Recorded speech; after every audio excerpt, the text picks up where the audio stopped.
Bonjour, moi c'est Philippe et bienvenue sur la chaîne Novice-Car. Aujourd'hui on va voir comment extraire un injecteur sur un modèle DCI. Cet injecteur m'a donné énormément de mal, donc j'ai été obligé de commander un petit outil spécialisé dans les moteurs DCI en vue d'extraire cet injecteur.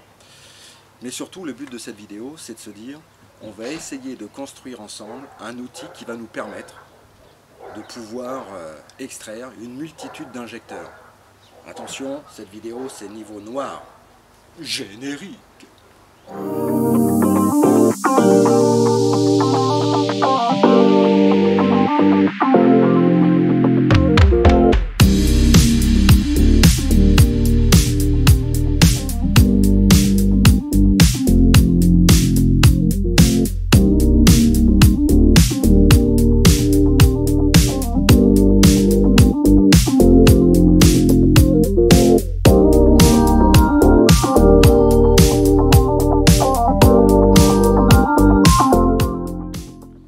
Donc hier, réception d'un coffret pour l'extraction des injecteurs pour les moteurs CDI. Et ce qui est important dans ce coffret, c'est cette petite pièce en acier légèrement chromé que l'on va visser sur la tête d'injecteur en vue de l'extraire à l'aide du marteau. Donc on va utiliser principalement cette pièce-là, qui va se fixer sur le marteau en vue d'extraire l'injecteur récalcitrant. Bon, pour monter l'embout sur la tête d'injecteur, moi je vous conseille d'abord de faire élément par élément, d'autant plus que comme les outils sont neufs, j'ai quand même graissé tous les pas de vis, et pour mettre l'adaptateur sur la partie argenté là, il a fallu que je force un petit peu quoi. J'ai l'impression que le pas de vis n'était pas vraiment pile poil top bien fait quoi. Donc voilà, donc j'y vais par élément et normalement ça devrait aller parfaitement bien. Donc là, ok, pas de souci, ça s'adapte. Ok, donc il n'y a pas besoin de serrer comme un sourd, hein. La preuve, je vais même pas m'aider d'outils. On met la masse, on va mettre l'écrou de retenue tout en haut.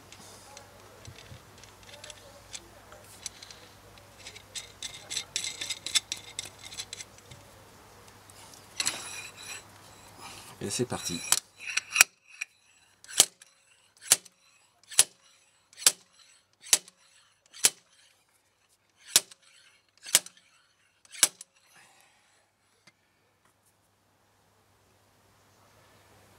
Il a l'air de venir, mais comme j'avais mis du produit partout là-dedans, c'est en train d'éclabousser et je vais protéger le chantier. Moi, je pense qu'il vaut mieux donner plusieurs petits coups.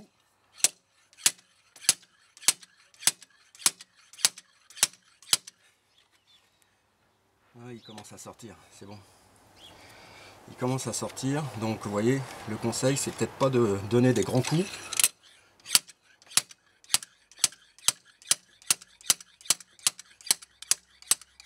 Voilà. Et l'injecteur vient d'arriver. Et on voit que il est hyper dégueulasse.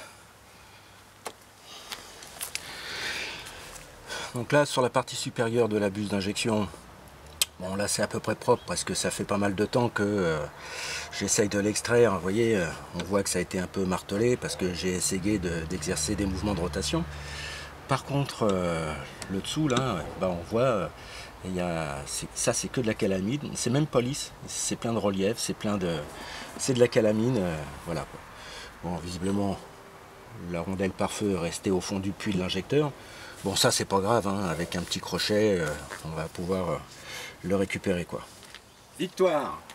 Donc maintenant, il faut plus faut sacrifier un petit peu de temps pour nettoyer le puits de l'injecteur, parce qu'évidemment il y a plein de crasse, hein, il y a plein d'impuretés, voilà. Donc l'idée déjà dans un premier temps, on va prendre un chiffon, on va bien s'assurer que il n'y a pas de petits fils comme ça qui risquent de rentrer au fond. Et à l'aide d'un tournevis, on va faire comme une mèche pour essayer de décaper un petit peu toutes les impuretés qu'il y a dans le puits de l'injecteur. Donc WD-40, on en met sur le chiffon. J'introduis le chiffon dans le puits. Là je tourne, on voit que le chiffon va commencer à tourner. Voilà, ça tourne. Je vais jusqu'au fond.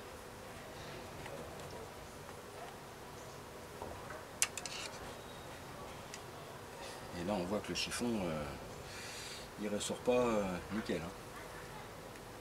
Et je vois la rondelle par feu au fond. Bon je vais renouveler l'expérience, enfin le nettoyage au moins une bonne dizaine de fois, parce que je vois qu'il y a, ouais, c'est granuleux, c'est épais, enfin c'est pas top. Bon, une petite astuce qui va bien une fois que le nettoyage commence à s'achever, c'est prendre de l'acétone. On en met sur l'extrémité du bouchon.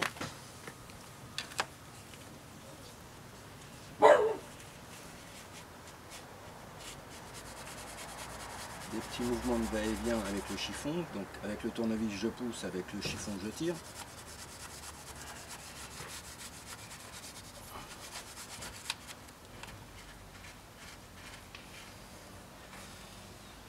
Et on voit qu'à la fin,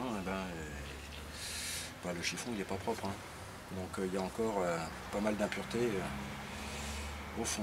Alors, je vais tout nettoyer. Alors, lorsque la rondelle par feu est récalcitrante, avec un tournevis, vous appuyez légèrement, vous tournez tranquillement. Le but, c'est... Alors il faut prendre un tournevis cruciforme. Voilà. Là, je viens de l'avoir. Donc disais-je, avec le gros tournevis cruciforme, le but c'est d'entailler un petit peu la rondelle. On tourne légèrement pour la faire décoller de toutes les impuretés, toute la crasse qu'il y a au fond du puits. Et puis là on voit bien quand même que ça baigne un petit peu dans la calamine. Bon, alors c'est mouillé parce que j'avais mis du WD-40. Bon, il y en a qui mettent du Wing 55, enfin du liquide de frein. Alors le liquide de frein, c'est vrai que ça fonctionne, mais moi je mets un petit bémol. J'en mets aussi, attention. Mais c'est quand même quelque chose qui est vachement abrasif, quoi. Donc avec l'aluminium des culasses, moi j'en ai mis. Faut pas se mentir, mais voilà, une fois que l'injecteur a été extrait, il faut vite tout nettoyer, quoi. Bien, alors étant dans la phase de remontage, on a bien nettoyé l'injecteur d'occasion que j'ai acheté sur eBay. Moi je vous conseille un truc, une petite noix de graisse, mais alors très très légère, sur tout le corps de l'injecteur, et une toute petite pointe de graisse à l'extrémité qui va vous permettre de faire tenir la rondelle par feu. Voilà, ça tient. Et maintenant, pour enfiler le truc, l'injecteur, ça va être beaucoup plus simple. Le puits de l'injecteur est donc bien décapé. Je vais introduire l'injecteur d'occasion à l'intérieur du puits. Normalement, ça devrait rentrer tout seul. Arrivé en fin de course, un petit mouvement de rotation, il se positionne tout seul. Voilà, j'ai plus qu'à mettre la bride.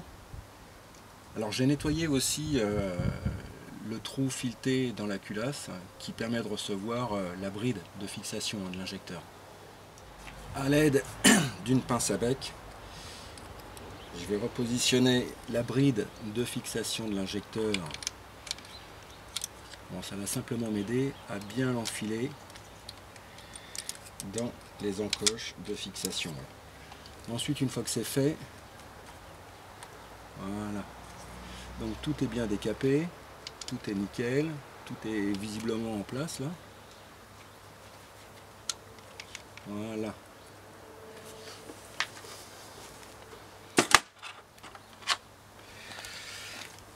Comme la vis de fixation de la bride était complètement détériorée,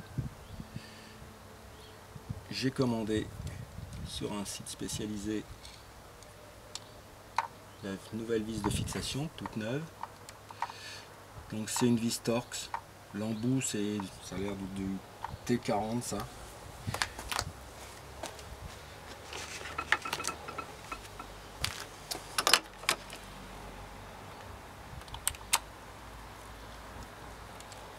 Donc évidemment tout le filetage a été nettoyé.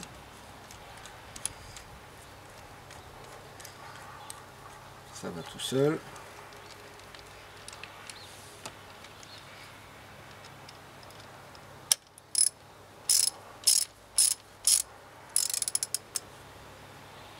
On fixe l'ensemble. Je vais serrer ça à 30 Nm tout à l'heure avec la clé dynamométrique. J'ai nettoyé aussi les embouts électriques, de telle façon à ce qu'au moins on ne soit pas embêté de ce niveau-là. J'aurais pu fixer les collecteurs d'admission de gasoil haute pression et on fera un essai de démarrage. Bon, ça y est, tout est remonté, tout est nettoyé, c'est propre. Essai de démarrage.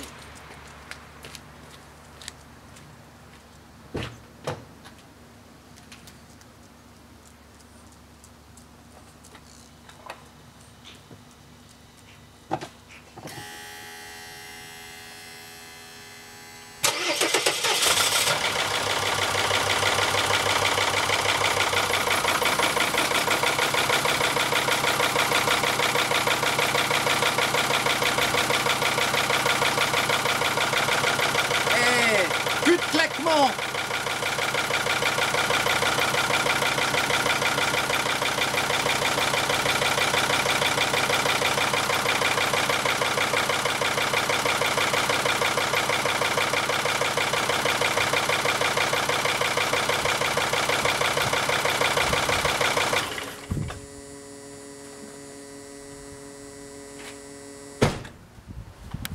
Alors c'est vrai que le sujet premier c'était quand même l'extraction d'un injecteur mais alors très récalcitrant, puisqu'il y a quelque temps j'ai quand même passé un après-midi, je dis bien un après-midi, style 13h30, 19h, à essayer de l'extraire. Et alors là, en vain, donc rien à faire. Donc je me suis rabattu sur un coffret d'extraction des injecteurs, spécialement pour les moteurs CDI.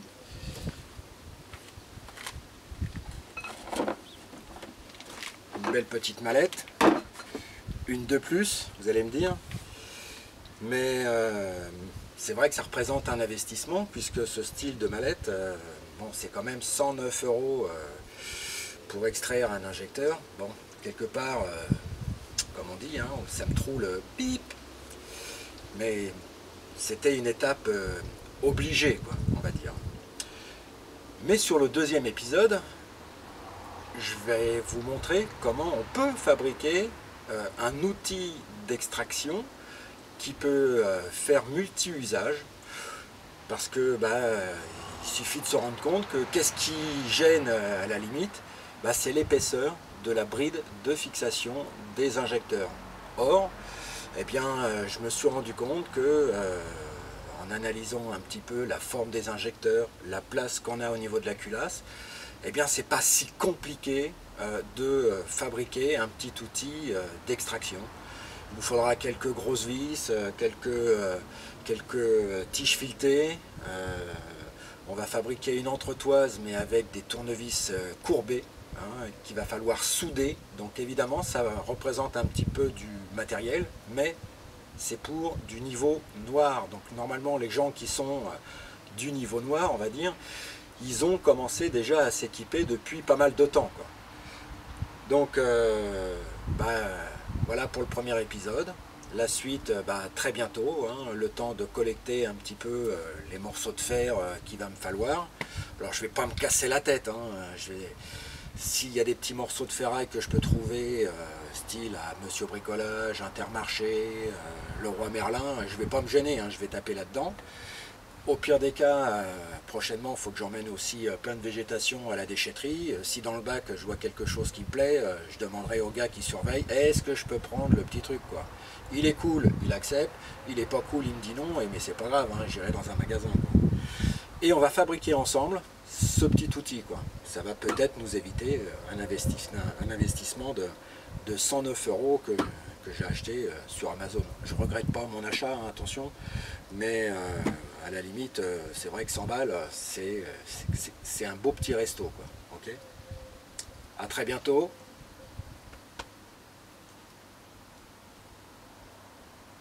Ciao et bye.